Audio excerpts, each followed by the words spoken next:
Tiada seperti Engkau,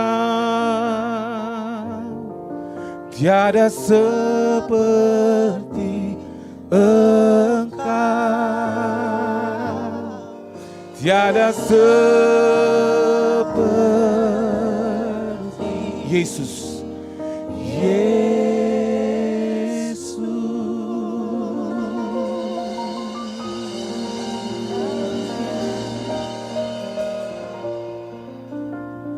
Segala pujian, hormat, kemuliaan hanya bagi Engkau Raja di atas segala raja. Terima kasih buat sore hari ini Bapak. Lawatan Tuhan, jamahan Tuhan ada atas hidup kami. Karena itu setiap kami hari ini membuka hati kami bagi kebenaran firman-Mu. Kami percaya firman-Mu sanggup mengubahkan setiap cara pandang kami, setiap prinsip-prinsip yang salah. Tuhan benarkan lewat kebenaran firman-Mu. Urapi hamba-Mu yang tidak ada apa-apanya, urapi setiap kami Tuhan. Kami percaya firman Tuhan sanggup mengubah hidup kami. Di dalam nama Tuhan Yesus yang percaya Tuhan di tengah kita, memberkati kita, katakan bersama. Amin, amin. Silakan duduk Bapak Ibu yang terkasih. Iya, shalom, selamat sore. Bagaimana kabarnya hari ini? Luar biasa ya, walaupun lagi banyak masalah tetap luar biasa. Iya, hari ini saudara tema firman Tuhan dari gereja, kita bersyukur ya. Gereja ini adalah gereja yang memiliki visi membawa jemaat menjadi keluarga-keluarga yang berkemenangan di dalam Tuhan. Dan subtemanya hari ini adalah doa yang dijawab. Berapa banyak saudara yang mau doanya dijawab? Semua mau ya, semua pasti mau dijawab. Tetapi jawaban Tuhan itu kan ya bermacam-macam. Tetapi hari ini kita akan belajar bersama saudara apa kata firman Tuhan. Dan kita akan lihat bersama bagaimana doa yang berkuasa, doa yang dijawab. Mari kita lihat bersama Injil Matius pasal yang ke-6. Kita buka firman Tuhan, Matius pasal yang ke-6 mulai ayat yang ke-5. Kalau kita lihat di sana judul perikopnya adalah hal berdoa. Injil Matius pasal yang ke-6 ayat yang ke-5 mulai hal berdoa. Kita baca di sana firman Tuhan berkata 1, 2, 3.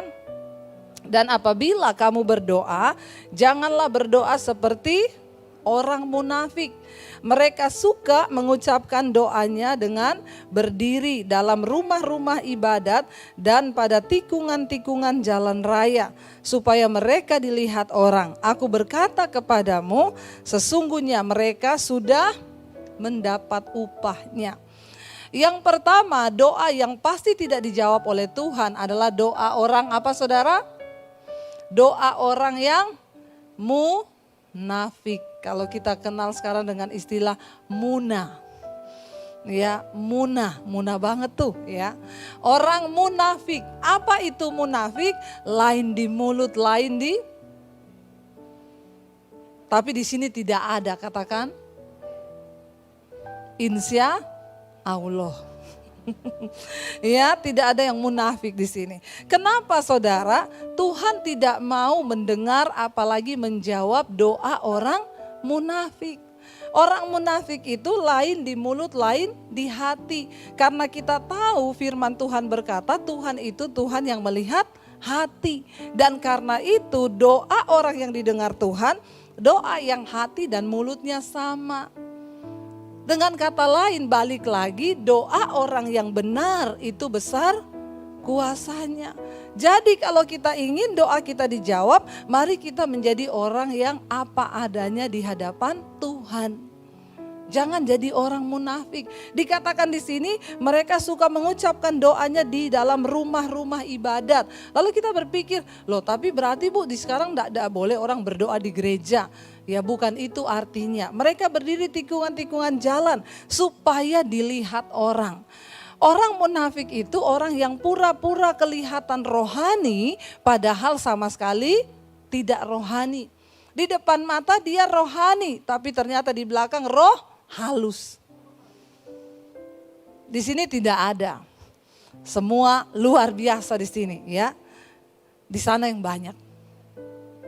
Saudara, orang munafik itu sangat berbahaya. Sekarang kita lihat ada begitu banyak orang yang membungkus kemunafikan dengan berkedok agama. Dan ini sangat-sangat berbahaya di hadapan Tuhan. Kenapa? Kalau orang sudah terbiasa melakukan dosa, hidup dalam kemunafikan, dia berdosa, dia melayani, dia berdosa, tapi dia juga di dalam rumah-rumah ibadat aktif, tetapi di luar ternyata dia melakukan dosa, maka orang seperti ini akan terbiasa. Dia lama-lama melakukan dosa, sudah tidak tertuduh lagi karena sudah terbiasa. Saya berdoa setiap kita yang hadir sore hari ini tidak ada orang munafik. Bilang kanan kirimu, jangan munafik. Enggak apa-apa, ngomong aja. Enggak boleh tersinggung. Orang di gereja kok tersinggung loh, bertobat. Cepat lihat kanan kirimu bilang, jangan munafik ya. Kalau suami istri bilang, say. Jangan munafik loh say. Cepat ngomong kanan kirimu. Ya. Orang munafik itu lain di bibir, lain di hati. Kalau ngomong istrinya kurus, ngomong kurus beneran. Karena banyak bapak-bapak itu munah di depan istri. Soalnya kalau dibilang gendut istrinya marah. Gak apa-apa, ngomong aja gendut biar terpacu. Ya, jadi saudara jangan lain di bibir, lain di hati. Yang pertama, Tuhan pasti tidak akan mendengar doa orang yang munafik. Yang kedua, kita lihat bersama ayat yang ke-6. Tetapi jika engkau berdoa, firman Tuhan berkata apa? 1, 2, 3. Masuklah ke dalam kamarmu, tutuplah pintu dan berdoalah kepada Bapamu yang ada di tempat tersembunyi, maka Bapamu yang melihat yang tersembunyi akan membalasnya ke. Yang kedua, doa yang mendapat jawaban dari Tuhan itu adalah orang yang berdoa masuk dalam kamar, tutup pintu. Kenapa saya selalu berkata jangan titip doa? Karena bukan doa pendeta yang didengar. Jemaat itu sekarang cari gampang. Ada orang telepon saya bolak-balik saudara. Saya belum angkat begitu saya lihat, aduh ini telepon ratusan kali. Kenapa ya saya WA? Kenapa ya ada apa telepon ratusan kali? Doakan Bu, saya sakit perut. Aduh ya gak penting banget ya saudara ya. Engkau sudah Kristen puluhan tahun. Cuma sakit perut gak usah cari Pak Konrad Supit ya Pak ya. Kalau cuma sakit kepala gak usah cari pendeta. Engkau punya masalah jangan cari pendeta. Tapi cari Tuhan. Alkitab bilang masuk dalam kamarmu tutup pintu. Lalu berdoa. Kenapa saya gak mau doakan titipan-titipan doa itu? Ya karena begitu saudara, akhirnya dia pikir karena dia suruh berdoa pendeta lalu dijawab, lalu enggak, lalu begini, lalu begitu. Stop, punya pemahaman yang salah tentang doa. Doa yang dijawab oleh Tuhan itu doa yang masuk kamar tutup pintu. Kenapa? Karena Bapamu ada di tempat yang tersembunyi. Ketika engkau berdoa dari tempat yang tersembunyi, maka Bapa akan membalaskan sesuatu dari tempat yang tersembunyi. Jadi kalau saudara mau berdoa sekarang, cari tempat yang tidak ada orang. Ya, kenapa saudara kita dulu, saya juga dulu sholat tahajud, itu jam 2 malam. Di saat semua orang lagi tidur, ya kita berdoa, katanya sih Tuhan lagi gak sibuk. Enggak saudara, Tuhan gak pernah sibuk. Dan dia tidak pernah tidak mendengar, dia maha mendengar. Tetapi orang berdoa jam 2 malam, yang lain tidur kita berdoa, bukankah itu menggerakkan hati Tuhan? Enggak ada orang yang tahu engkau berdoa, engkau menangis. Ibu-ibu coba praktekkan ini. Kalau suamimu belum bertobat, bangun tengah malam, berdoa, masuk di kamar, enggak usah kasih tahu orang-orang. Nangis saja di kaki Tuhan.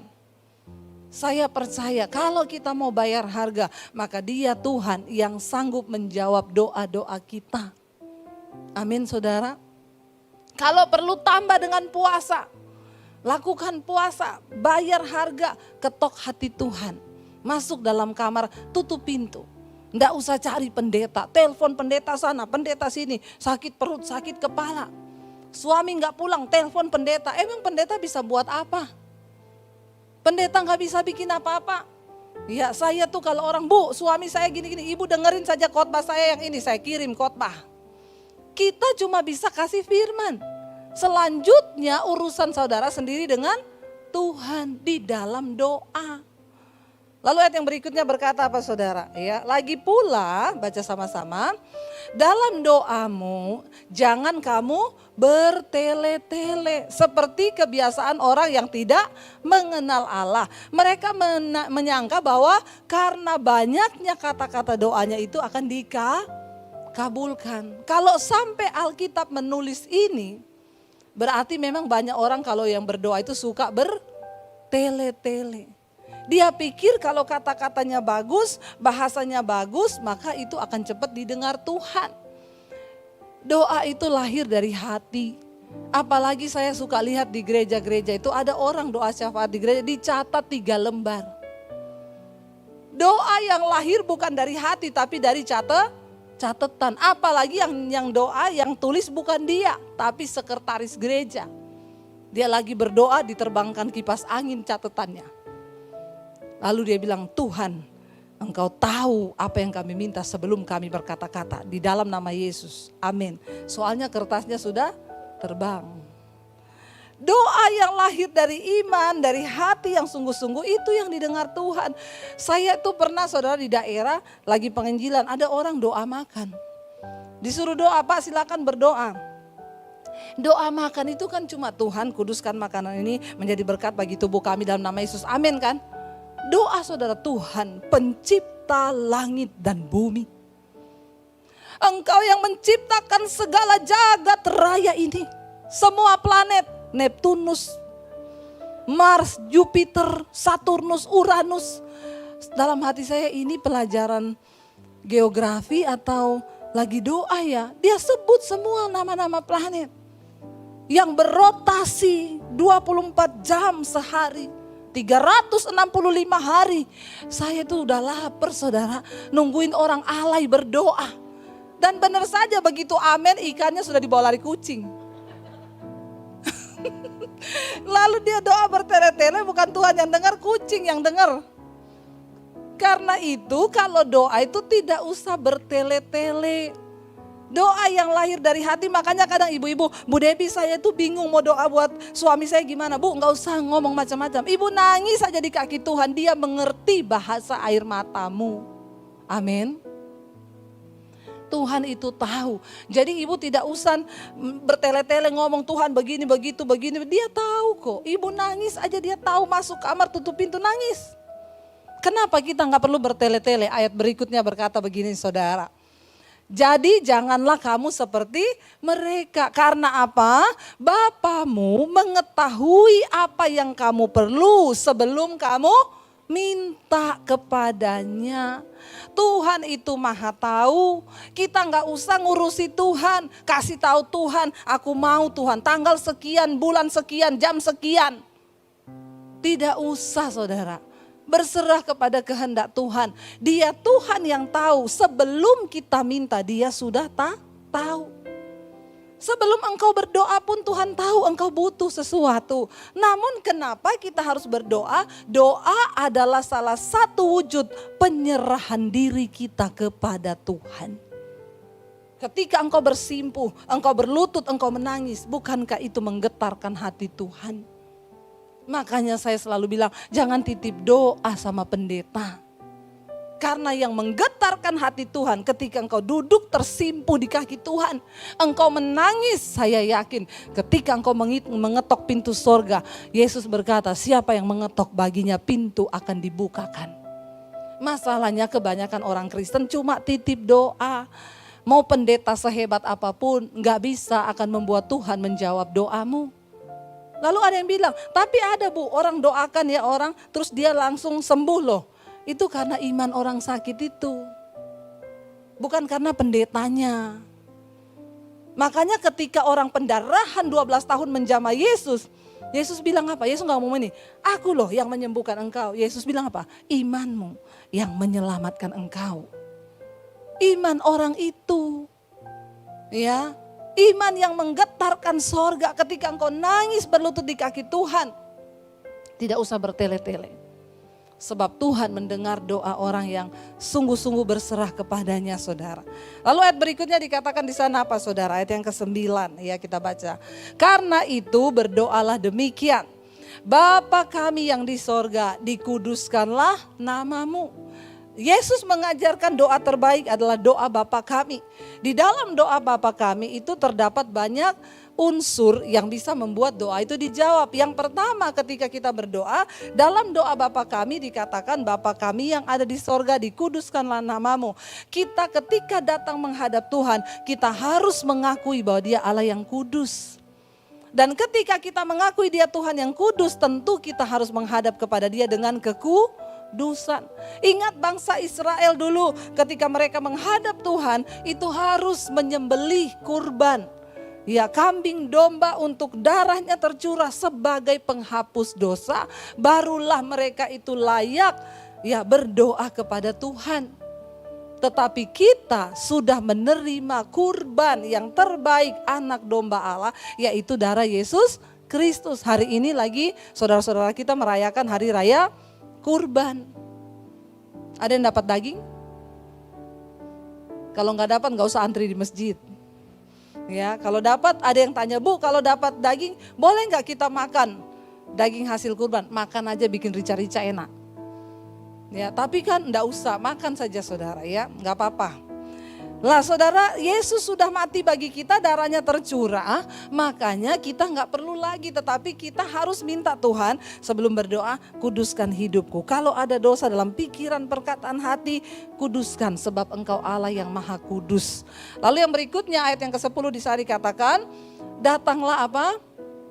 Kerajaanmu, jadilah kehendakmu di bumi seperti di sorga. Unsur doa yang dijawab oleh Tuhan adalah doa yang meminta kehendak Tuhan yang jadi. Bukan kehendak kita. Ada anak-anak muda, saya berdoa Bu buat jodoh saya sudah katakan sama Tuhan, Tuhan pokoknya laki-laki itu harus jadi jodohku. Aku rebut dia dalam nama Yesus. Ada loh orang-orang begitu. Ya. Percaya bahwa kehendak Tuhan itu yang terbaik. Engkau boleh berdoa, Tuhan aku rindu laki-laki ini jadi jodohku. Tetapi jangan kehendakku, biar kehendakmu. Kalau kami jodoh persatukan, kalau tidak putuskan dalam nama Yesus. Yang muda-muda bilang, amin. Tidak ada yang mau amin.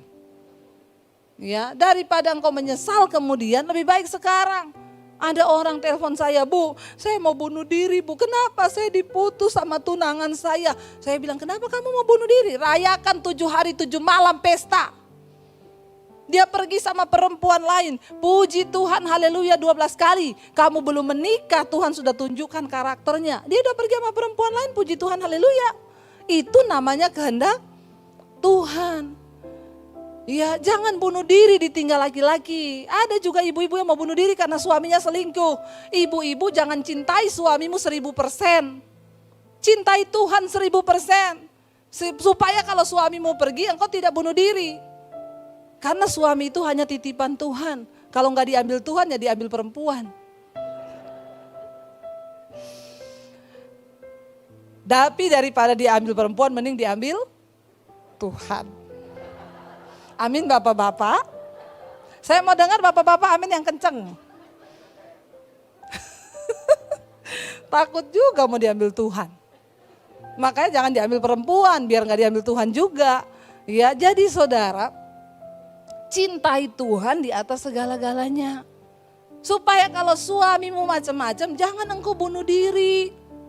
Ya, jangan. Ada Tuhan dalam hidup kita, berdoa. Tuhan biar kehendakmu yang jadi. Ya, ada lagi datang sama saya, Bu, saya baru sebulan menikah. Suami saya pergi sama perempuan lain, Bu. Saya bilang, kenapa kamu gak konseling sama saya waktu belum nikah? Kamu sering dengar khotbah saya? Iya Bu, itulah salah saya. Padahal Roh Kudus sudah dorong saya untuk konseling sama ibu sebelum menikah. Terus kenapa kamu gak konseling sama saya? Saya tahu kalau saya konseling pasti ibu suruh putus. Ada orang begitu ya. Dia tuh tahu sebenarnya kebenaran kan. Dia takut kalau saya udah bilang putus dalam nama Yesus. Makanya saudara, di dalam doa itu kita perlu berkata, Tuhan datanglah kerajaanmu, jadilah kehendakmu di dalam hidupku seperti di sorga. Jangan maksakan kehendakmu. Engkau berdoa di dalam segala hal, bisnis, pekerjaan, apapun, mau beli rumah, mau apa, libatkan Tuhan. Tetapi jangan maksa dengan kehendakmu, biar kehendak Tuhan yang jadi. Ketika kita angkat tangan, maka Tuhan itu turun tangan. Ayat yang berikutnya saudara, ayat yang ke-11 dikatakan, berikanlah pada kami pada hari ini makanan yang... Kenapa banyak orang Kristen kecewa sama Tuhan? Karena mereka doanya begini, berikanlah pada kami pada tahun ini makanan kami yang berlimpah-limpah. Orang Kristen itu suka menyalahi firman. Padahal Yesus mengajarkan doanya, berikanlah kami pada hari ini makanan yang secukupnya. Saya mau tanya, hari ini ada yang belum makan gak? Ada di antara saudara yang belum makan? Yang sudah makan 3 kali angkat tangan. Ada yang 4 malah tuh, ada angkat tangan 3 kali loh. Sudah 3 kali ya, luar biasa ya. Saya ini baru 1 kali loh. Ya, berarti di antara kita hari ini gak ada yang kelaparan kan? Tidak ada yang berkekurangan kan? Bukankah itu membuat kita bisa mengucap syukur? Tuhan ajarkan, beri pada kami hari ini Tuhan makanan kami yang secukupnya. Kenapa orang jadi stres dan khawatir? Karena dia pikir 10 tahun ke depan. Engkau bodoh kalau engkau terlalu khawatir. Firman Tuhan berkata kesusahan sehari cukup untuk sehari. Tapi manusia itu bantah sukanya. Bahkan uang masih ada miliaran di rekening sudah ketakutan. Ketakutan, akhirnya gak bisa menikmati hidup. Gara-gara khawatir, takut, ketakutan, kena macam-macam penyakit, mati. Duitnya ditinggal buat orang lain. Kayak yang saya ceritakan, kerja terus saking khawatir hidup. Suaminya bilang, Ma, ayo kita liburan. Nggak, kumpul uang, cari duit. Uang kita itu sudah 20 M loh. Nggak, masih kurang itu. Kerja, istrinya lagi kerja mati. Kecapean, serangan jantung. Waktu istrinya mati, suaminya menikah sama pembantunya. Karena memang suaminya ini kuper, gak pernah keluar, kerja terus. Yang dia lihat ya cuma pembantunya. Akhirnya nikah sama Inem. Begitu nikah bulan madu ke Bali. Inem bilang, dulu Inem pikir Inem kerja buat nyonya. Ternyata nyonya yang kerja buat Inem. Saudara mengerti maksud saya? Jangan terlalu khawatir dengan hidup ini. Ya, kesusahan sehari cukup untuk sehari. Doa itu secukupnya. Tuhan, berikan pada kami makanan kami untuk hari ini yang kalau kita hidupi ini, wow, luar biasa, kita malah bisa berbagi. Sehingga hidup tidak kita nikmati bagi diri kita, tapi kita juga bisa berbagi dengan orang lain yang membutuhkan. Orang Kristen itu luar biasa loh. Tiap hari bukan bingung mau makan apa kita yang tidak ada makanan. Orang Kristen tuh tiap hari bingung mau milih makanan apa ya. Makanan apa ini? Mau makan di situ, apa di situ. Berantem gara-gara bingung mau pilih makanannya apa. Itu bisa ribut suami istri sama anak. Anaknya mau ke Sushi Tei, bapaknya mau ke sini, yang satu mau ke sini. Bersyukur saudara. Jangan sampai engkau tidak bersyukur. Selama masih ada makanan untuk hari ini, masih ada pakaian, itu hidupmu sudah alkitabiah. Katakan, lihat orang di sekeliling yang membutuhkan. Lalu dikatakan yang berikutnya di sana, ayat yang ke-13 ya. Dan ampunilah kami akan kesalahan kami. Seperti kami juga mengampuni orang yang bersalah kepada kami. Doa yang dijawab Tuhan ada unsur pengampunan di sana. Minta ampun kepada Tuhan dosa kita dan kita juga harus melepaskan pengampunan bagi orang lain. Kalau engkau dalam doamu tidak berkata engkau mengampuni orang lain, maka doamu juga tidak akan dijawab Tuhan.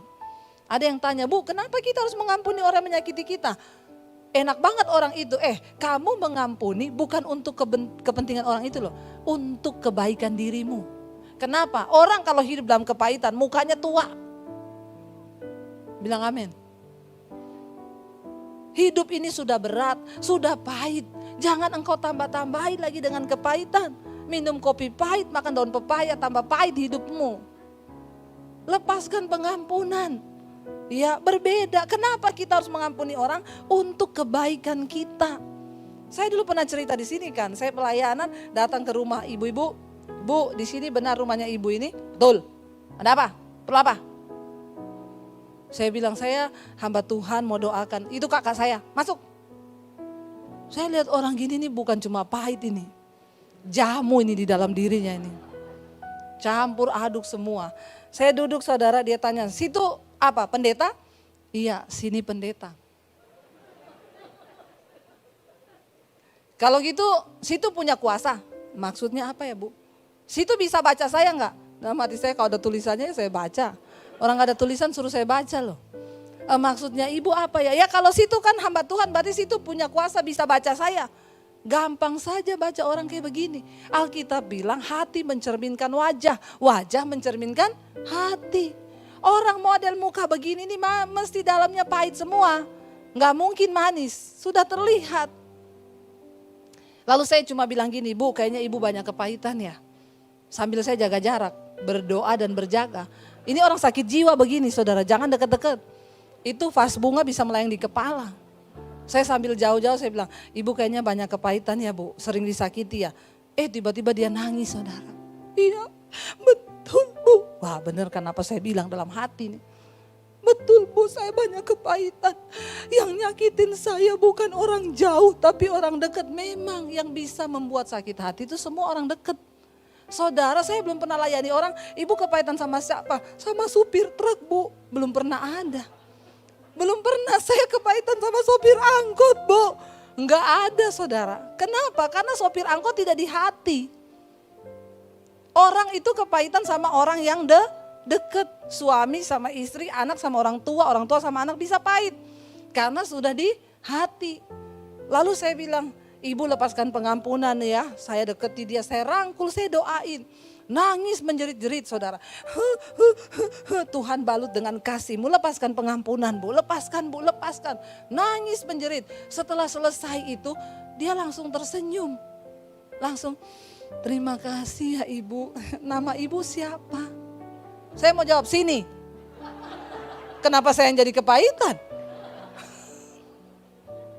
Saya jawab nama saya Debbie Basir Bu. Terima kasih loh Bu. Mukanya berbeda saudara. Lalu dia tanya, ibu mau minum apa? Baru saya jawab minum kopi boleh ya? Oh boleh. Saya jawab minum kopi. Kalau dia tanya begini, minum apa? Jangan sekali-sekali Anda jawab. Anda bilang kopi, datang kopi pakai sianida. Maka matilah kau. Kenapa ada kopi dibuat pakai sianida? Karena orang yang bikin hatinya pahit. Makanya bapak-bapak jangan sakiti hati istrimu. Ya ini adegan berbahaya loh, jangan ditiru. Ada ibu-ibu pernah mau bikin jus buat suaminya dikasih racun tikus. Saya bilang jangan loh Bu, itu berbahaya. Iya Bu, udah enggak. Mending ibu doakan suami ibu. Oh iya sekarang tiap hari saya doakan Tuhan cabut nyawanya. Astagfirullah. Itu juga doa yang salah Bu, tidak didengar Tuhan. Jadi doa yang benar ada unsur melepaskan pengampunan dan meminta pengampunan kepada Tuhan. Lalu yang berikutnya, yang terakhir saudara. Dan janganlah membawa kami dalam pencobaan, tapi lepaskan kami daripada yang jahat. Karena Engkaulah yang punya kerajaan dan kuasa dan kemuliaan sampai selama-lamanya. Saudara, doa yang dijawab oleh Tuhan itu doa yang meminta untuk dilepaskan dari pencobaan. Tapi orang Kristen sekarang, dia doa sama Tuhan lepaskan dari pencobaan, tapi dia bawa dirinya di dalam pencobaan. Itu yang banyak terjadi. Bapak-bapak gak ada kerjaan, cari-cari kenalan di dunia maya. Itu kan namanya engkau membawa diri dalam pencobaan. Ya, jangan bawa diri dalam pencobaan. Kita hidup lurus sudah banyak pencobaan, apalagi kalau hidupnya bengkok. Ayat yang berikutnya saudara, ayat 14 berkata, kenapa tadi kita harus mengampuni? Karena jikalau kamu mengampuni kesalahan orang, Bapamu yang di sorga akan mengampuni kamu juga. Ya, dan ayat yang ke-15. Tetapi jikalau kamu tidak mengampuni orang, Bapamu juga tidak akan mengampuni kesalahanmu. Jadi kita tahu sekarang kenapa kita harus mengampuni? Supaya dosamu gak numpuk. Karena kalau kita nggak ngampuni orang, dosa kita pun tidak diampuni. Saya ingin mengundang satu orang ibu saudara yang mengalami lawatan Tuhan dan doanya dijawab oleh Tuhan. Dia ketika pandemi kemarin mengalami ketakutan, depresi, sampai akhirnya jiwanya terganggu, sampai akhirnya divonis sakit autoimun, lalu kena cancer, dan tetapi Tuhan menjawab doanya. Mari Ibu Elizabeth saya undang maju ke depan. Tepuk tangan buat Tuhan saudara. Ini salah satu jemaat mesbah doa. Ketika pandemi ketakutan sampai kayak orang gila, gemeteran, pingsan-pingsan, takut mati saudara ya. Dan akhirnya Tuhan izinkan ya dia mulai mendengarkan mesbah doa dan dilepaskan Tuhan. Ada mic satu enggak ya?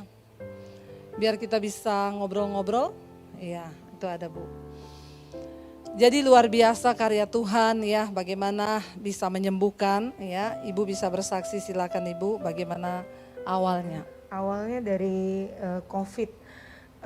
Saya sangat takut sekali kena COVID dan ketika tukang-tukang saya pada kerja juga saya nggak mau berani ketemu. Saya ketakutan yang nggak jelas pokoknya. Selalu melihat badan saya dengan tanda-tanda, ada tanda apakah dan sebagainya.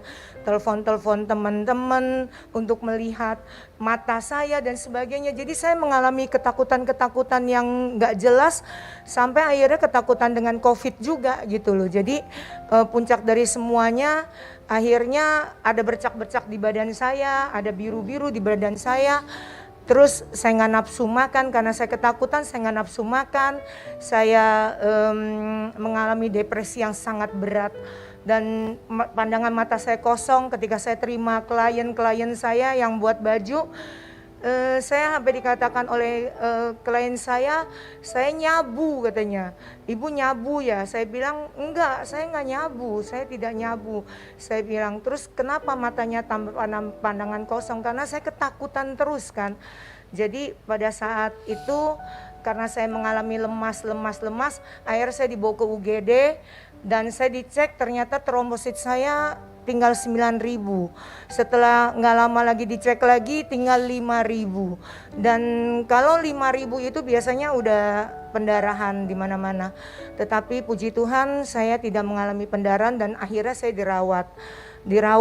Ketika dirawat Bu, tetap mesbah doa Ibu pagi-pagi saya buka, anak saya bukain saya mendengar, saya menyanyi, saya berdoa, saya tetap memohon kepada Tuhan. Pada saat itu saya tetap menangis, setiap hari menangis karena saya nggak terima divonis autoimun. Sudah mengalami ketakutan, makin ketakutan karena divonis autoimun. Saya menganggap autoimun itu penyakit yang mematikan. Udah COVID mematikan, autoimun juga mematikan. Jadi bayangan saya ketakutan lagi. Akhirnya saya harus berurusan dengan psikiater. Psikiater harus minum obat stres, harus minum obat tidur. Dan saya tetap ketakutan. Setelah udah tetap ketakutan, pulang ke rumah pun saya nggak bisa tenang. Menangis, minum obat stres, nggak bisa tidur. Akhirnya saya pingsan. Masuk lagi rumah sakit, harus berurusan lagi dengan medis karena memang nggak terima. Jadi ketakutan yang menimbulkan ketakutan. Singkat dari cerita akhirnya saya pulang. Berapa bulan kemudian saya sudah bangkit dari ada teman-teman dari mesbah Ibu yang selalu saya dengar. Akhirnya saya dikatakan, Ibu selalu mengatakan kalau belum waktunya mati nggak akan mati gitu. Saya pikir benar juga ya, kalau memang belum waktunya mati nggak akan mati, ngapain takut. Ada teman-teman saya di sini juga ada 2 orang teman-teman baik saya yang selalu menguatkan, Madam lu percuma udah berdoa juga katanya, lu udah dengar mesbah, udah dengar firman, udah berdoa, lu masih takut, buat apa takut, nggak ada gunanya lu berdoa, Tuhan juga malah nggak jawab doa lu katanya gitu. Nah singkat cerita akhirnya saya sadar dari situ. Saya bilang, Tuhan saya udah kasih Tuhan semuanya, kenapa saya ambil lagi, kenapa saya ketakutan gitu kan. Nah akhirnya saya menyerahkan semua kepada Tuhan dan saya bilang sama Tuhan, tubuh saya adalah bait suci Allah. Tubuh saya adalah bait Roh Kudus. Saya nggak mau tergantungan dengan obat stres ini Tuhan. Saya nggak stres, saya mau dekat sama Tuhan. Saya nggak mau, saya mau mengandalkan Tuhan saja. Dan pada saat saya mengatakan itu, saya buang ke tong sampah tuh obat stres. Saya bilang nggak mau, saya nggak mau minum ini lagi. Saya bilang saya mau dekat sama Tuhan aja. Akhirnya dari situ saya tidak minum lagi tuh obat stres. Terus saya mulai terbuka pikiran saya. Dan obat tidur pun saya bilang sama Tuhan, Tuhan saya nggak mau minum obat tidur ini. Saya bilang saya percaya tubuh saya adalah bait suci Allah. Tubuh saya adalah bait Roh Kudus. Saya mau tidur dengan nyenyak seperti orang-orang. Dan ternyata Tuhan jawab doa saya buang semua itu obat tidur. Dan saat ini pun saya sudah tidak mengkonsumsi obat tidur. Saya sudah menyerahkan semua hidup saya ke dalam tangan Tuhan. Dan pada saat itu Bu, beberapa bulan kemudian saya sudah semangat, sudah bekerja, sudah tidak mengalami apa. Saya pikir saya sudah, ya Tuhan saya sudah didengar semuanya. Tuhan sudah memberikan saya kelegaan semuanya. Ternyata tidak begitu. Dan beberapa bulan kemudian saya mengalami batuk 1 bulan saya mengalami batuk. Dan batuk saya harus lagi kembali dirawat lagi di rumah sakit. Ternyata katanya ada penebalan di saya punya paru-paru, ada penebalan 4 cm, ada titik putih-putih dan sebagainya. Saya dinyatakan katanya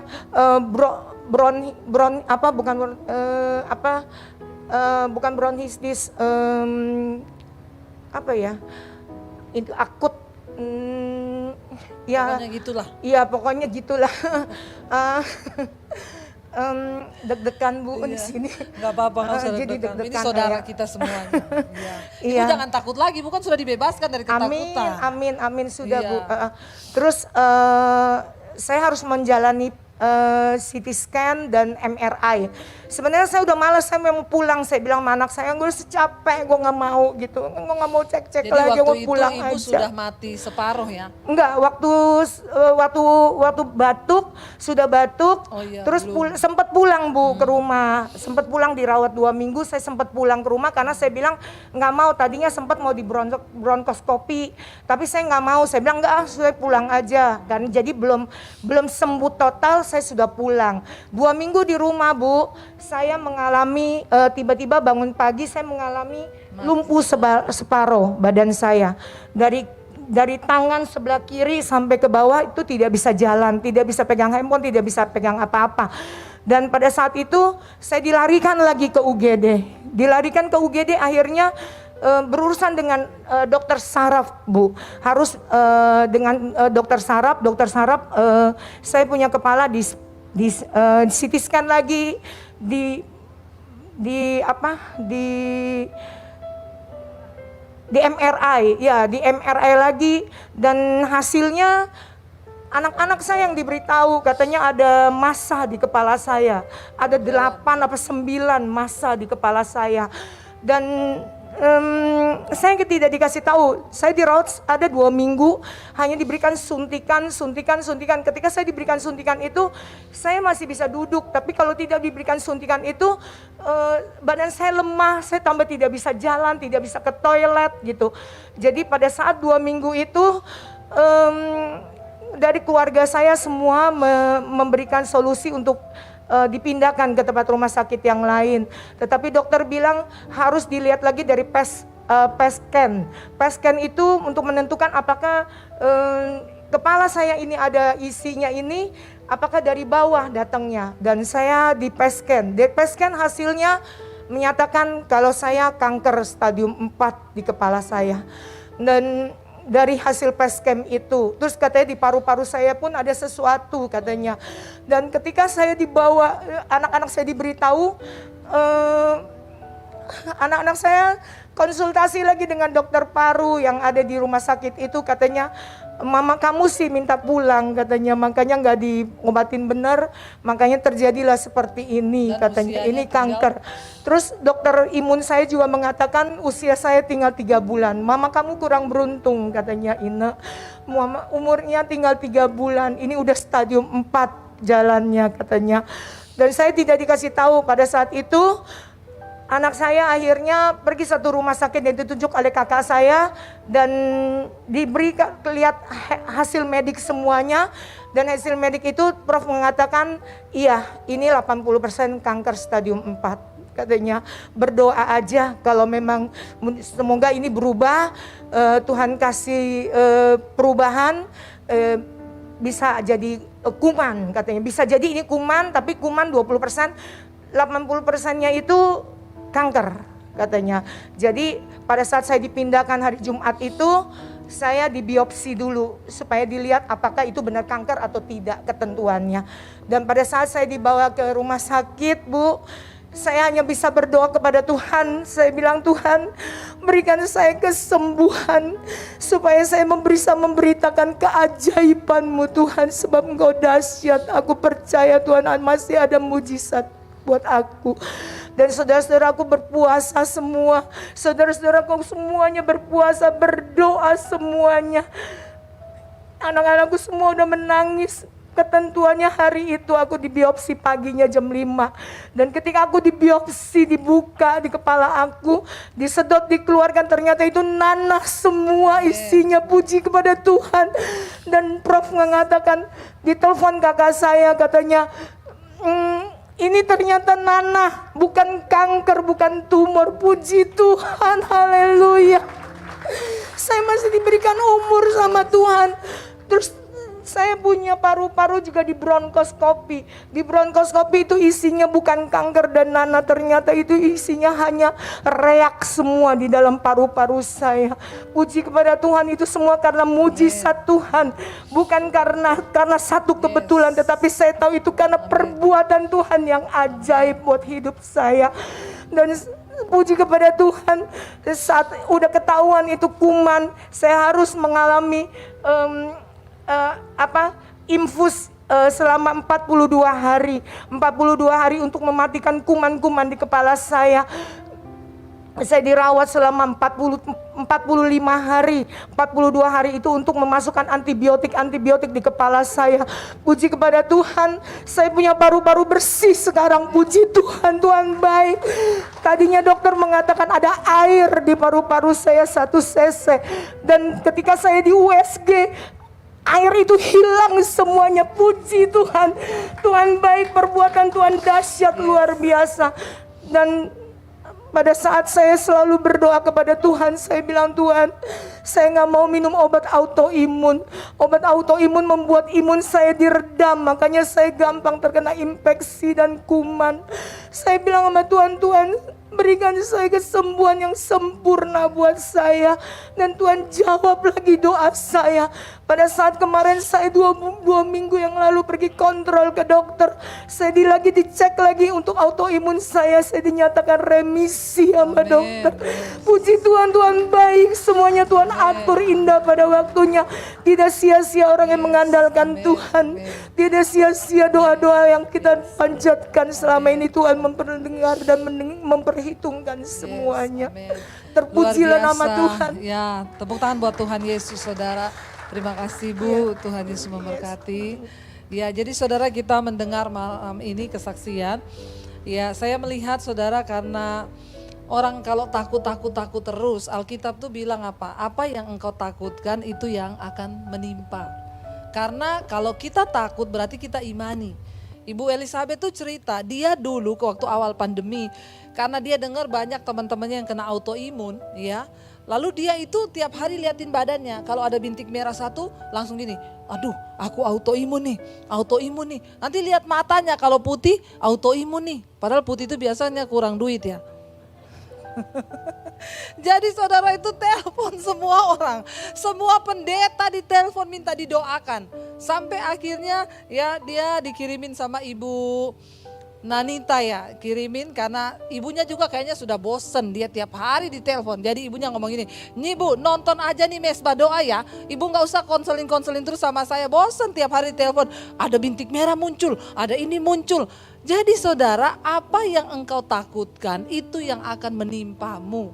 Jangan terlalu pikiran negatif itu akhirnya benar. Dari itu benar-benar kena autoimun, makin stres. Ya saya yakin sampai kepala dipenuhi nanah itu karena banyak pikiran negatif.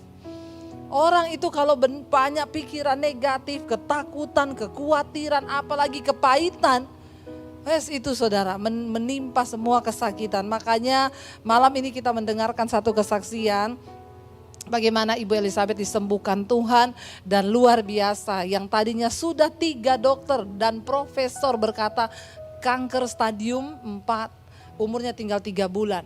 Tapi Tuhan bisa merubah itu. Kenapa? Karena Tuhan masih punya rencana atas hidup-hidup ibu. Ibu harus menjadi pendoa bagi keluarga, begitu juga bagi setiap kita. Mari kita bangkit berdiri bersama saudara. Kita percaya bahwa Dia Tuhan yang selalu tepat pada waktunya dan tidak pernah meninggalkan setiap kita. Bapa, terima kasih buat setiap kebenaran firman-Mu. Engkau memberkati anak-anak-Mu, setiap kami Tuhan. Apapun yang menjadi persoalan pergumulan kami percaya Tuhan, Engkau selalu menolong kami. Engkau Tuhan yang tidak pernah tinggalkan kami. Bahkan waktu-Mu itu waktu yang terbaik bagi setiap kami. Biarlah semua doa-doa kami menjadi doa yang sungguh berkuasa. Sebab kami mau menjadi orang-orang yang mengikuti firman Tuhan. Berkati Bu Elizabeth dalam keluarga, rumah tangga, apapun yang dia lakukan, semuanya mendatangkan perkenanan Tuhan. Kami juga, apa yang menjadi pergumulan kami, Tuhan menjadi jawaban. Di dalam nama Tuhan Yesus kami berdoa mengucap syukur. Sama-sama katakan. Silakan duduk.